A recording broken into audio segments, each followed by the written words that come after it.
செய்திகள். Israel Iran மோதல், இலங்கை தூதரகம் பாதுகாப்பு அறிவுறுத்தல். இன்று ஜூன் 13 அதிகாலை இஸ்ரேல் ஈரான் மீது நடத்திய தொடர் தாக்குதல்களால் மத்திய கிழக்கு பிராந்தியத்தில் பதற்றம் அதிகரித்துள்ளது. இதனைத் தொடர்ந்து இஸ்ரேலுக்கான இலங்கை தூதரகம் இலங்கையர்களுக்கான பாதுகாப்பு அறிவுறுத்தல்களை வெளியிட்டுள்ளது. இலங்கை தூதரகத்தின் அறிவுறுத்தல்கள்: பயணத்தடை, விமான பயணம் பாதிக்கப்பட்டுள்ளதால் இஸ்ரேலுக்கு வரும் மற்றும் புறப்படும் இலங்கையர்கள் மறு அறிவிப்பு வரும் வரை தங்கள் பயணங்களை தாமதப்படுத்துமாறு கேட்டுக்கொள்ளப்படுகிறார்கள். பாதுகாப்பு: இஸ்ரேலில் உள்ள இலங்கையர்கள் முன்னெச்சரிக்கை நடவடிக்கைகளை மேற்கொள்ளவும் ஏவுகணை தாக்குதல்களில் இருந்து தங்களை பாதுகாக்க பாதுகாப்பான இடங்களுக்கு அருகிலேயே இருக்குமாறும் அறிவுறுத்தப்பட்டுள்ளனர்.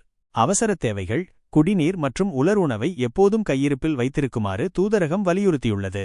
தொடர்பு: தூதரக அதிகாரிகளை 24 மணி நேரமும் தொலைபேசி மூலம் தொடர்பு கொள்ளலாம்.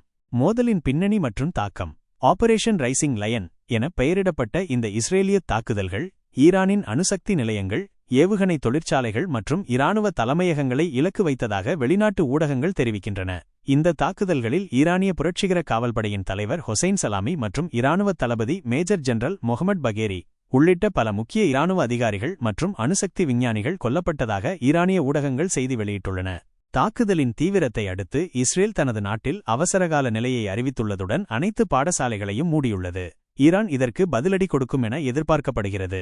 சர்வதேச நிலைப்பாடுகள்: இலங்கை வெளியுறவு அமைச்சு இஸ்ரேல் மற்றும் ஈரானில் உள்ள இலங்கை தூதரகங்களுடன் தொடர்பில் இருப்பதாகவும் நிலைமை குறித்த தகவல்களை சேகரித்து வருவதாகவும் தெரிவித்துள்ளது. ஐக்கிய நாடுகள் சபை ஈரானிய அணுசக்தி தளங்கள் மீதான இஸ்ரேலின் தாக்குதலை கண்டித்துள்ளது. அமெரிக்கா இந்த தாக்குதலுக்கு எந்த வகையிலும் உதவவில்லை அல்லது தூண்டவில்லை என்று கூறியிருந்தாலும் சமீபத்தில் மத்திய கிழக்கு பிராந்தியத்திலிருந்து அத்தியாவசியமற்ற அமெரிக்கர்களை வெளியேற்ற உத்தரவிட்டது குறிப்பிடத்தக்கது. ஈரான் தனது அணு ஆயுத திட்டத்தை நிறுத்துவதற்காகவே இந்த தாக்குதல் நடத்தப்பட்டதாக இஸ்ரேலிய பிரதமர் பெஞ்சமின் நெதன்யாகு தெரிவித்துள்ளார். இந்த தாக்குதல் ஆரம்பம் மட்டுமே என்றும் தேவையான அளவுக்கு ஈரானை தாக்குவதே தனது திட்டம் என்றும் அவர் வலியுறுத்தியுள்ளார். இதற்கு பதிலடியாக இஸ்ரேலின் கொடூரமான தன்மையை ஈரானின் ஆன்மீக தலைவர் ஆயத்துல்லா அல் கமேனி விமர்சித்துள்ளார். தற்போது ஈரான் சுமார் 200 போர் விமானங்களை இஸ்ரேலுக்கு அனுப்பியுள்ளதாக வெளிநாட்டு ஊடகங்கள் தெரிவிக்கின்றன. நாட்ஷன் அணு ஆய்வகத்திற்கு இஸ்ரேல் நடத்திய தாக்குதல்கள் உறுதிப்படுத்தப்பட்டாலும் அங்கு கதிரியக்க அளவு அதிகரிக்கவில்லை என்று சர்வதேச அணுசக்தி முகமை IAEA தெரிவித்துள்ளது. ஈரான் இஸ்ரேல் மீது ஏவுகணை தாக்குதலை நடத்தியுள்ளது.